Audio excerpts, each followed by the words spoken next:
1950년 미국 펜실베니아주, 이곳에는 사람들을 공포로 몰아넣은 도시 괴담이 존재했습니다.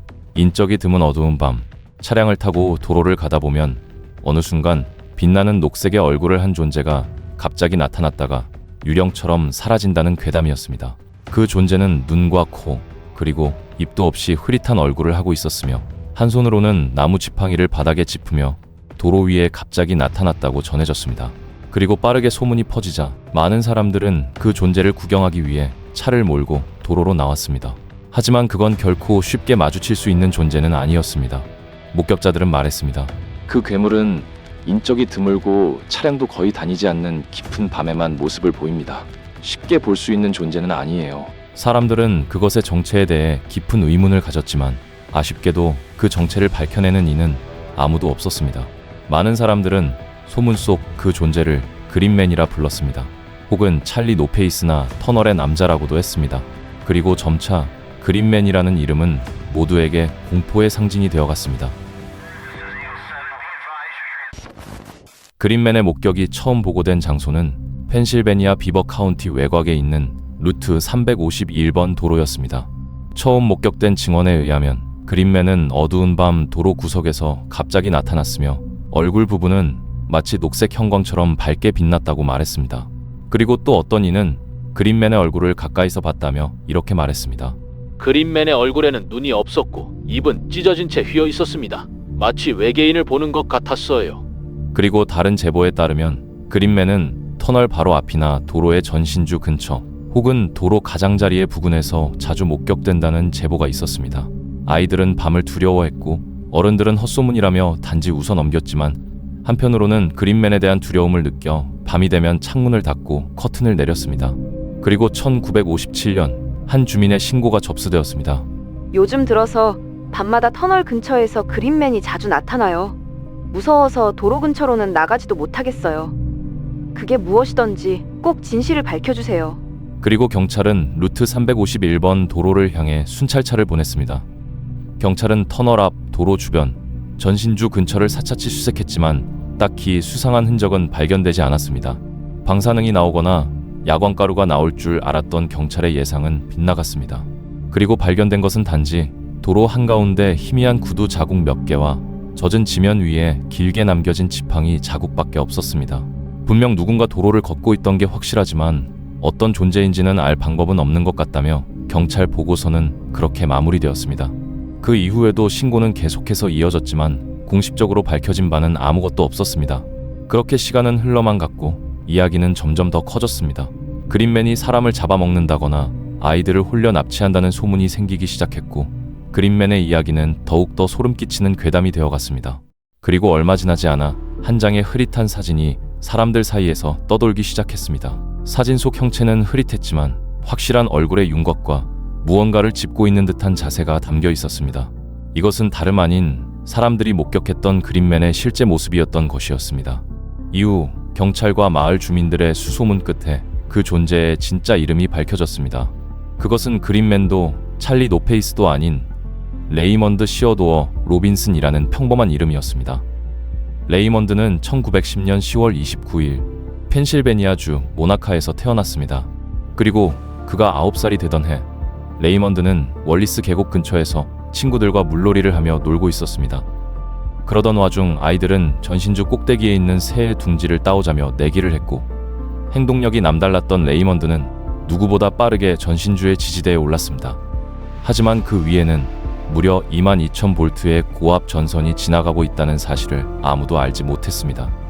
그렇게 끝내 전신주의 위에 다다른 레이먼드는 순식간에 온몸이 감전되었으며 곧바로 땅에 떨어졌습니다. 이를 본 친구들의 신고로 레이먼드는 급히 병원으로 옮겨졌지만 의사들은 생존 확률이 없다며 그저 고개를 저을 뿐이었습니다. 하지만 레이먼드의 부모님은 의사를 끈질기게 설득했고 결국 긴 수술 끝에 레이먼드는 기적적으로 살아남았습니다. 침실에서 깨어난 레이먼드는 칠흑 같은 어둠 속에서 자신의 상태를 부모님께 전해들었으며 자신의 눈과 그리고 오른팔을 잃었다는 절망적인 소식을 듣게 되었습니다. 그리고 그날 이후로 사람들은 레이먼드의 얼굴을 보고 점점 그를 피하기 시작했고 그렇게 레이먼드는 세상과 거리를 두게 되었습니다. 성인이 된 후에도 여전히 사람들과 어울릴 수 없었던 레이먼드는 집안에서 조용히 생계를 이어갔습니다. 지갑이나 벨트, 도어 매트 같은 공예 작품들을 오로지 한 손으로만 만들었으며 시각이 없었기 때문에 손끝의 감각과 익숙한 동작만으로 하나씩 천천히 물건을 완성해 나갔습니다. 그리고 레이먼드가 만든 공예 작품들은 가족들이 근처 마을 사람들에게 팔았습니다. 그리고 사람들은 그 물건이 어디서 왔는지, 누가 만들었는지에 대해서는 깊게 묻지 않았습니다. 그리고 나중에서야 진실이 알려지게 되자 사람들은 알게 됐습니다. 우리가 사용하던 공예 작품들, 그 모든 것이 레이먼드의 손에서 만들어졌다는 것을. 하지만 레이먼드의 얼굴을 본 많은 아이들은 울었고 다 큰 성인들 역시 고개를 외면하며 그의 시선을 애써 회피했습니다. 그런 상황이 너무나 괴로웠던 그는 밤에만 산책을 나섰습니다. 그리고 루트 351번 도로에서 아무도 없는 시골길을 그저 지팡이를 짚고 조용히 걸었습니다. 그에게는 지금 이 순간이 어느 때보다도 자유로운 순간이었습니다. 한 발은 아스팔트, 한 발은 자갈 위에 두고 길의 경계를 감각으로 인식하며 걸었습니다. 또한 자동차나 인기척이 들리면 황급히 근처에 몸을 숨기기도 하였습니다. 그렇게 그는 마치 유령처럼 산책을 해왔습니다. 하지만 얼마 지나지 않아 결국 레이먼드의 밤 산책을 여러 사람들이 목격하게 되었고, 결국 레이먼드의 산책은 괴담으로서 퍼지게 되며 사람들에게 그린맨이라는 괴물 취급을 받았습니다. 시간이 지나 레이먼드의 사진이 밝혀지고 결국 진실이 알려지며 끔찍한 괴물이 아니었다는 사실이 알려지게 되자 사람들의 두려움은 곧 레이먼드에 관한 큰 관심과 동경으로 바뀌게 되었습니다. 사람들은 그를 만나 그에게 친절을 베풀며 따뜻한 관심을 주었고, 레이먼드 또한 맥주나 담배를 건네는 사람들과 담배를 피거나 맥주를 같이 먹으며 시간을 보내기도 하였으며, 사람들이 사진을 같이 찍어도 되냐는 물음에는 짧은 고개의 끄덕임과 함께 사진을 허락하기도 하였습니다. 하지만 많은 사람들은 그의 얼굴이 초록빛 형광으로 빛났던 것에 의문을 품었습니다. 분명 저번에 봤을 때는 초록빛으로 얼굴이 빛났는데 지금은 왜인지 평범한 피부색으로 보이네요. 이에 전문가들이 답했습니다. 심한 화상을 입은 피부는 색소를 잃고 불빛을 강하게 반사하게 됩니다. 밤의 전조등, 가로등 불빛 아래에서는 그 얼굴이 마치 빛을 내는 것처럼 보일 수 있기도 하죠. 심지어 레이먼드는 광택 있는 초록색 체크 셔츠를 자주 입은 것으로 보입니다. 그로 인해 셔츠색이 얼굴에 반사되며 사람들은 그의 피부가 초록색으로 빛난다고 착각한 것으로 알 수 있죠. 이곳에 그린맨이라는 괴물은 없었습니다. 그저 이것은 사람들의 공포와 착각이 만들어낸 허구의 이야기였습니다. 그리고 1980년대 레이먼드는 더 이상 산책을 나갈 수 없게 되었습니다. 레이먼드의 두 다리는 더 이상 움직이지 않았으며 결국 레이먼드는 노인 요양시설로 옮겨졌고 1985년 6월 11일 요양시설에서 그는 조용히 생을 마감했습니다. 그리고 레이먼드의 무덤은 그가 사고를 당했던 월리스 계곡 근처 그랜드뷰 공동묘지에 조용히 놓여 있습니다. 사람들은 그를 그린맨 또는 괴물이라 불렀습니다. 하지만 레이먼드는 단 한 번도 누구를 해친 적이 없었습니다.